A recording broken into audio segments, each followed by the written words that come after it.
Appendicitis is a potentially life-threatening condition that usually requires weeks of rest following surgery.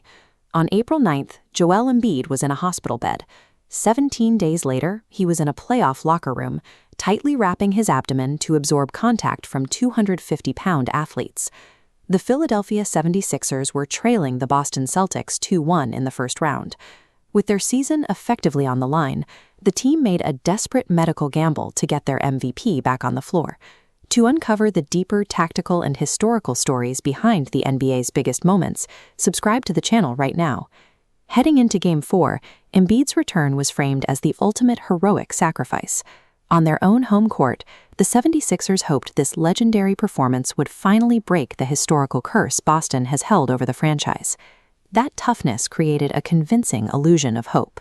But beneath the drama of the wounded superstar, a fatal systemic flaw in the Philadelphia roster was waiting to be exposed. For a brief moment, the illusion looked real. Embiid scored 8 points in the opening minutes, matching the Celtics blow for blow, keeping the game within reach. The momentum shifted the second Boston went to their bench. When Payton Pritchard entered the game, he immediately exploited a roster gap the 76ers couldn't close. Pritchard needed less than a minute to get hot.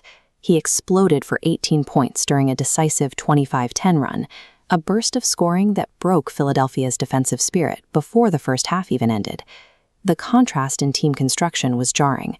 Philadelphia was forced to rely on the sheer willpower of an injured superstar, while Boston was able to unleash high-efficiency firepower from their reserves. Pritchard finished with 32 points. His performance confirmed a cold reality. A deep, meticulously built roster will eventually break a top-heavy team that has to rely on desperate heroics. In his post-game diagnosis, head coach Nick Nurse pointed to a total failure in effort and execution. He argued that tactical schemes are useless if a team isn't willing to compete with energy and toughness. The statistics support Nurse's frustration. A chart shows Boston's massive 51-30 rebounding advantage. While losing the inside battle, the Sixers were torched on the perimeter as Boston hit a franchise playoff record 24 three-pointers. While Embiid labored through his recovery on the floor, Boston stars enjoyed a luxury Philadelphia couldn't afford. Jayson Tatum and Jaylen Brown were able to sit out the entire fourth quarter, earning valuable rest while the lead only grew. The 128-96 final score represented more than just an off night. It was a total mathematical and physical submission by the 76ers on their own home floor. Zooming out, it's clear this blowout wasn't an isolated event. It is simply the latest chapter in a long-standing pattern of failure for Philadelphia.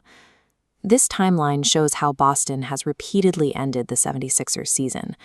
The Celtics acted as the gatekeepers for the process era in 2018, 2020, 2023, and now 2026. For the Philadelphia fanbase, the recurring nature of this collapse has led to a sense of emotional exhaustion. There is a pervasive feeling of apathy after watching the same story play out year after year. The financial outlook is just as bleak.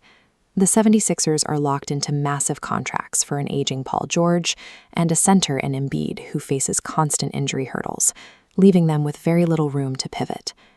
Across the court, the Celtics have demonstrated a different path, building a sustainable winning system that doesn't rely on the health of a single player. This era of Philadelphia basketball is defined by Joel Embiid's own admission that this isn't a rivalry because Boston always kicks our ass. It's proof that individual sacrifice can never overcome a superior system.